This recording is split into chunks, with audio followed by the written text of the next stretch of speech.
Yo, what's good, ladies and gentlemen? Welcome back to another edition of the Davon Lewis Show. As I am conducting the Go Home Show for Monday Night Raw, which is leading up to transpire for Clash of the Castle. That initially happened tonight for Monday Night Raw, which Clash of the Castle will be taking place in Glasgow, Scotland this following Saturday. And you know tonight really delivered in the most passionate way. It was better than last week, from my own personal opinion. I feel like last week was very mid, but I feel like tonight the talent really stepped up when it came to storyline, when it came to the high drama, and Triple H's writing really hit a core when it came to everything that she happened. We had so many great, exciting things happen on tonight, and also leading up to news, as this weekend we ended up having Ricochet announcing and notifying WWE that he was stepping away and letting his contract expire this following summer, which rumors were going ripping and wild. Was he going to try to get a better deal? Was he going to play double devil's advocate of trying to get a max contract?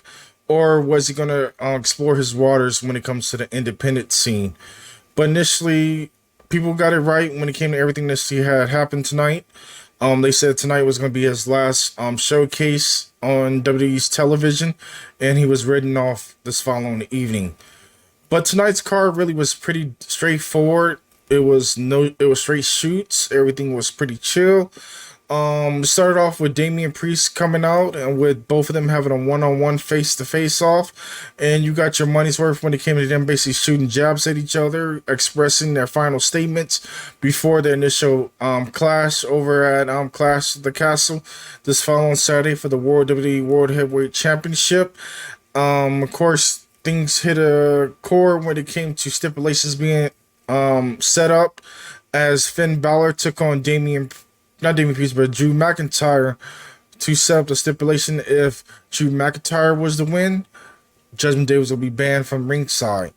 But if Finn was going to win, then initially Judgment Day was going to be able to be involved and watch front row and center to seeing how things was going to conclude when it came to the World Heavyweight Championship.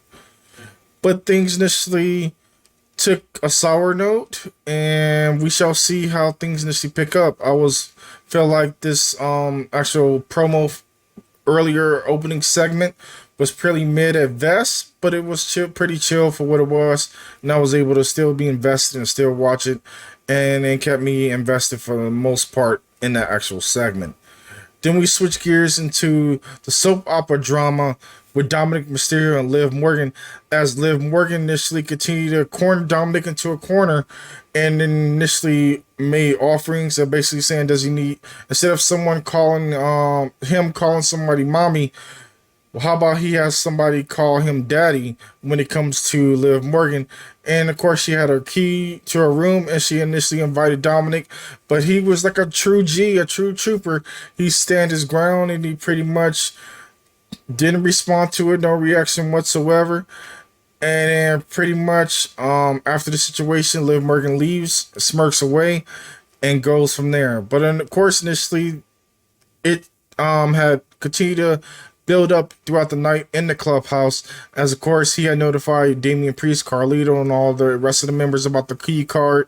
Of course, Damian Priest found out about the whole situation, and he was kindly pissed about that, but he told him he needed to handle the Liv Morgan problem.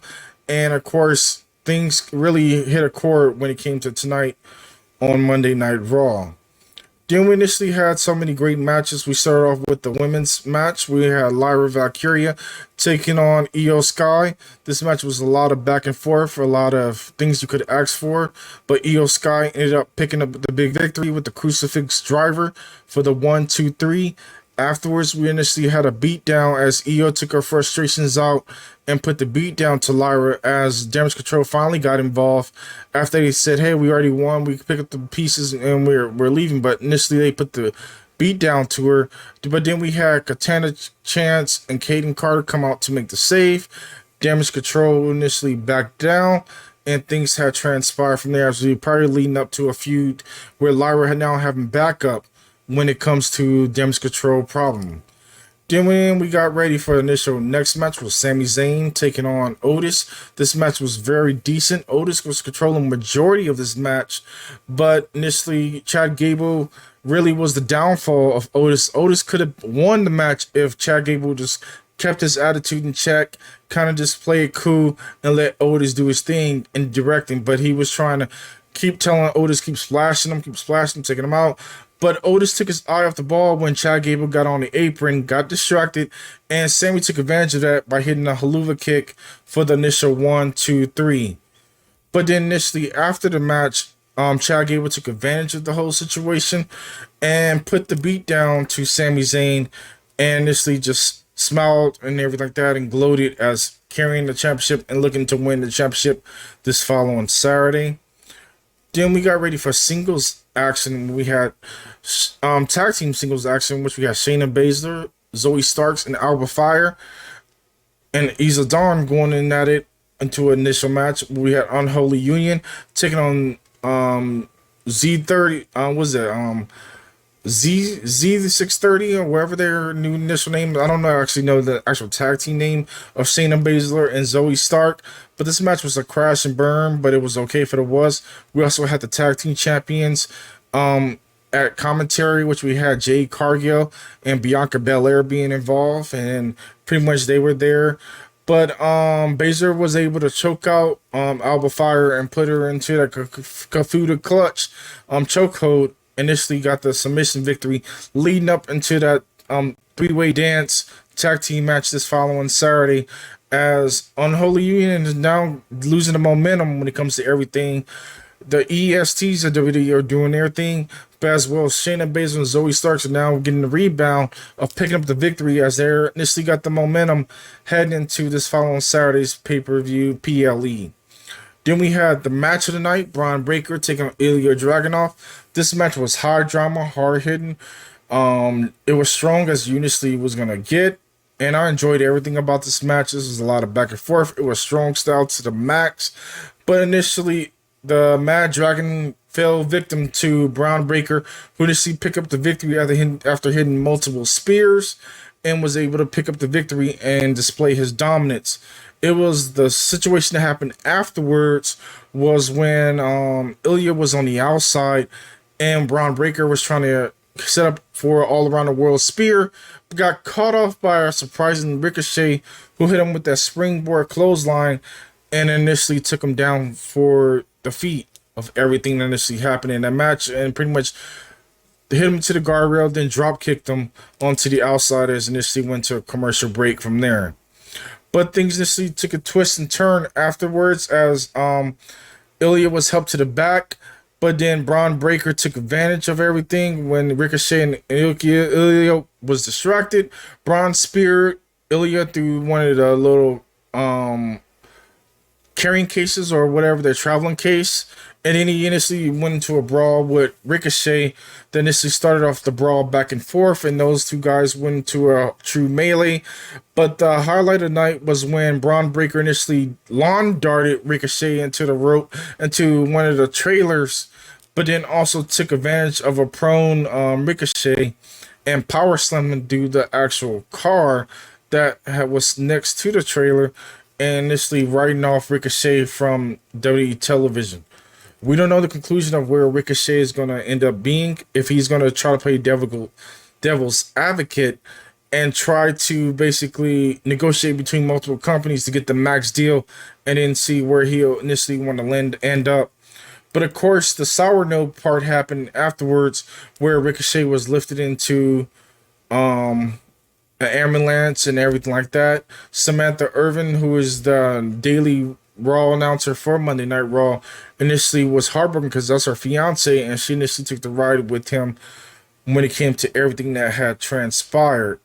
But then also we end up having on the card tonight, we end up having Braun Strowman, Dragon Lee, and Rey Mysterio taking on Carlito, Dominic Mysterio, and JD McDonough, which initially it was a crash and burn 6-man tag, but it was decent for what it was.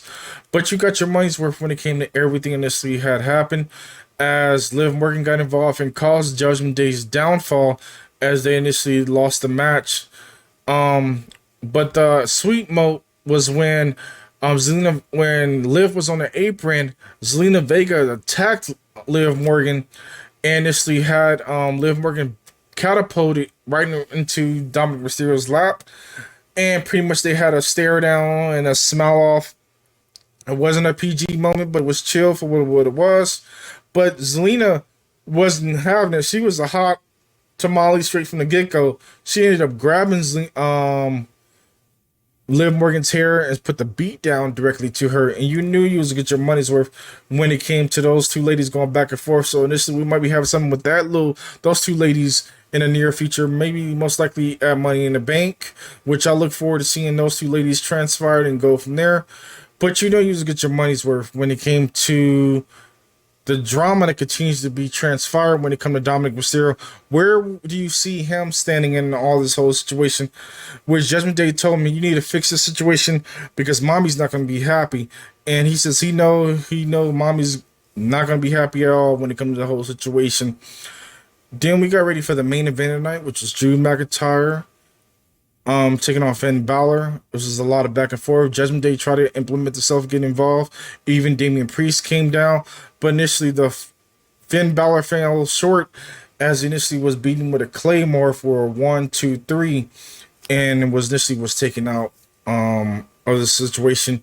Now it's going to be a fair one-on-one match of Drew McIntyre taking on Damian Priest for the World Heavyweight Championship at Clash of the Castle, which you know is going to be a decent match, and you know you're going to get your money's worth. But initially, also, we end up having to build up to Money in Bank as so many competitors on the field initially made their conclusion of being involved. We also had Sheamus. We also had Jey Uso. And we also had, I believe, not JD McDonough, but Finn Balor. So we shall see how things initially turn out when it comes to Monday Night Raw, but we shall see in the near future who may be the right person. But if Finn wins it, I think that'd be a great little pick to kind of continue to build up with the drama that's going on. Initially, Judgment Day turn on Damian Priest because they're initially trying to make Damian Priest a face, but also looking for the conclusion of what may initially happen when it comes to who's going to step up, who's going to be the initial perfect challenger to face Damian Priest as he continues will be holding the championship for a good little while. I don't see Drew McIntyre picking up the victory this following Saturday, but we shall see how things initially may transpire. But there's so many twists and turns that initially can happen. But I'd like to know from you guys' own personal opinion. Post your comments down below, like, comment, subscribe, and I'll catch you guys in the next one. Peace.